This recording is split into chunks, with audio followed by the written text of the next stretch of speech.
datang di video tentang karma, ajaran Buddha tentang perbuatan dan akibatnya.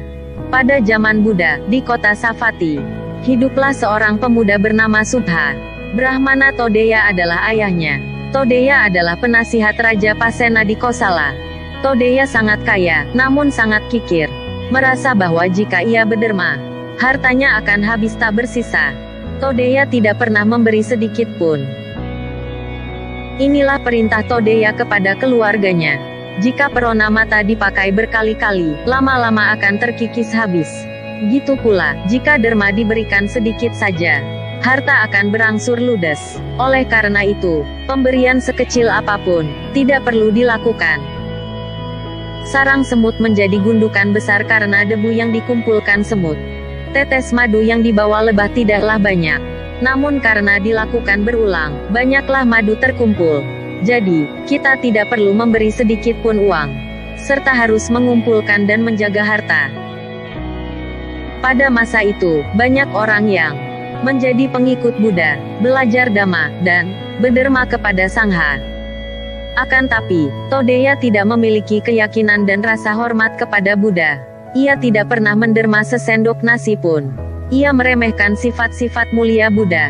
Bahkan, ia sering menghina Buddha. Karena amat melekat pada harta, dan sering melecehkan Buddha. Ketika Todeya mati, ia terlahir lagi, sebagai anak dari anjing di rumahnya. Subha sangat sayang pada anjing kecil ini. Ia melimpahinya dengan makanan enak dan memberinya tempat tidur yang nyaman. Ia tidak tahu bahwa anak anjing ini dahulunya adalah Todeya, ayahnya. Suatu hari, Buddha sengaja mendatangi rumah Todeya. Saat Buddha memasuki pelataran rumah, si anak anjing menyala kencang pada Buddha. Buddha menegur anak anjing itu. Todeya, kamu sekarang jadi anjing karena dahulu menghinaku. Jika sekarang kamu menyalakiku dengan pikiran keliru, kamu bisa jatuh ke neraka. Anak anjing itu berpikir, betapa ini tahu tentang aku. Merasa sedih, dia undur ke dalam rumah dan berbaring di abu tungku perapian. Para pelayan mencoba membawanya ke tempat tidur empuknya, namun tak berhasil. Ketika pulang, Subha bertanya, siapa yang memindah anjingku? Para pelayan menceritakan bahwa tadi Buddha datang dan anjingnya menjadi murung setelah Buddha memanggilnya dengan nama Todeya. Subha berpikir, Todeya itu ayahku. Jika Petapa Gotama memanggil anjingku Todeya, itu berarti mengatakan ayahku terlahir lagi sebagai anjing. Padahal, ayahku sudah mencapai alam Brahma. Ini penghinaan besar. Sangat murka, Subha bergegas mendatangi Buddha untuk membuat perhitungan. Subha bertanya apakah yang Buddha katakan kepada anjingnya benar adanya. Buddha membenarkan apa yang Subha dengar.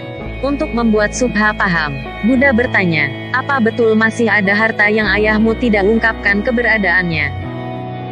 Subha menjawab, ada kalung emas, sandal emas, guci emas, dan sejumlah uang di daftar warisan untuk saya, namun tidak ditemukan. Lalu Buddha berkata, jika gitu, pulanglah dan beri anjingmu makanan enak. Lalu tanya padanya di mana harta yang hilang itu. Dia akan menunjukkan semuanya. Subha berpikir, jika yang dikatakan Petapa Gotama benar, warisanku akan ketemu. Jika salah, aku akan tuntut. Karena ia sudah menghina, Subha pulang dan bertanya kepada anjingnya, ayah, Petapa Gotama bilang bahwa ayah tahu tempat harta ayah. Tolong tunjukkan ya. Anak anjing itu melolong, lalu mengais tanah di halaman rumah. Ketika mereka menggali di situ, semua harta yang hilang itu ditemukan. Keyakinan terhadap Buddha pun muncul dalam hati Subha. Saat itu Buddha tengah berdiam di padepokan Anathapindika, di hutan Jeta, dekat Savatthi. Brahmana muda Subha menemui Buddha, dan menanyakan hal ini kepadanya. Apakah sebab adanya keburukan dan kebaikan di antara manusia? Karena manusia bisa menjadi pendek umur dan panjang umur, sering sakit dan jarang sakit, buruk rupa dan rupawan, tak berpengaruh dan berpengaruh, miskin dan kaya, tak bermartabat dan bermartabat, dungu dan bijak. Brahmana muda, setiap makhluk adalah pemilik karma, pewaris karma, lahir karena karma, terikat oleh karma, terlindung oleh karma sendiri. Karmalah yang membedakan makhluk dalam keburukan dan kebaikan. Bante Gotama, akan baik jika Bante mengajari saya, sehingga saya bisa memahami dengan rinci arti sabda Bante. Jika seseorang membunuh, kejam, suka menganiaya, senang kekerasan, tega pada makhluk, dengan karma itu, setelah mati, ia terlahir lagi di alam derita. Dan jika ia terlahir sebagai manusia, ia pendek umur. Namun jika seseorang tak lagi menyakiti, memantang menyakiti, meletakkan tongkat dan pedang, bernurani, welas, ia menghargai dan mengasihani semua makhluk. Dengan karma itu, setelah mati, ia terlahir lagi di alam bahagia. Dan jika ia terlahir sebagai manusia, ia panjang umur. Jika seseorang terbiasa menganiaya makhluk dengan bongkah, tongkat, atau pedang, dengan karma itu, setelah mati, ia terlahir lagi di alam derita. Dan jika ia terlahir sebagai manusia, ia sering sakit. Namun jika seseorang tak lagi menyakiti, memantang menyakiti, meletakkan tongkat dan pedang, bernurani, welas, ia menghargai dan mengasihani semua makhluk. Dengan karma itu, setelah mati, ia terlahir lagi di alam bahagia. Dan jika ia terlahir sebagai manusia, ia jarang sakit. Jika seseorang marah, sering tersinggung bahkan terhadap hal remeh, gusar, goyah, jengkel, keras kepala, dan menunjukkan kesal, amarah dan gerutu, dengan karma itu, setelah mati, ia terlahir lagi di alam derita. Dan jika ia terlahir sebagai manusia, ia buruk rupa.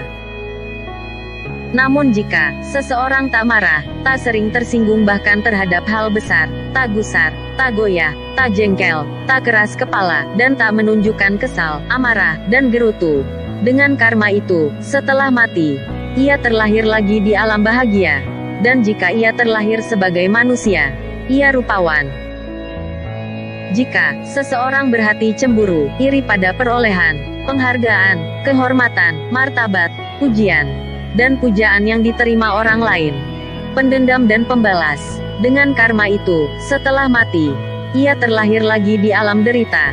Dan jika ia terlahir sebagai manusia, ia tak berpengaruh. Namun jika seseorang tak berhati cemburu, tak iri pada perolehan, penghargaan, kehormatan, martabat, pujian, dan pujaan yang diterima orang lain, tak pendendam, dan tak pembalas, dengan karma itu, setelah mati, ia terlahir lagi di alam bahagia. Dan jika ia terlahir sebagai manusia, ia berpengaruh. Jika seseorang tak suka memberi makanan, minuman, pakaian, kendaraan, hiasan, wewangian, obat, tempat tidur, tempat tinggal, dan penerangan, dengan karma itu, setelah mati, ia terlahir lagi di alam derita. Dan jika ia terlahir sebagai manusia, ia miskin.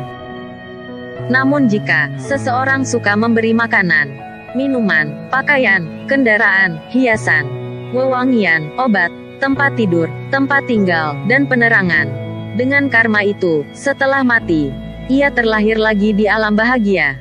Dan jika ia terlahir sebagai manusia, ia kaya.